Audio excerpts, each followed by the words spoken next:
সকাল বন্ধুরা, অনেকটাই দেরি হয়ে গেল। অনেকদিন, দুদিন হলো ভিডিও দেইনি, মন মেজাজ ভালো নেই।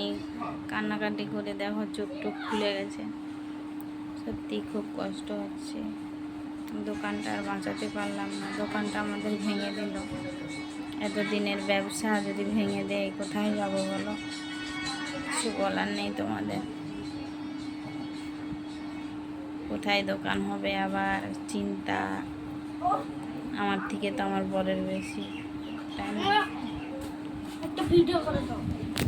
এই যে আমার ছেলে স্কুল থেকে এসছে, এসে বলে মা মোবাইলটা দাও, আমি মোবাইল দেখবো। তাই ভালো থেকো, সুস্থ থেকো।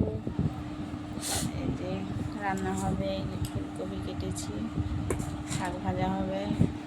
চলো, বেশি কিছু বলছি না, ভালো লাগছে না সত্যি কথা বলতে। সবাই পাশে থেকো। কি করে কি হয় আবার তোমাদের বলবো। চলো, টাটা।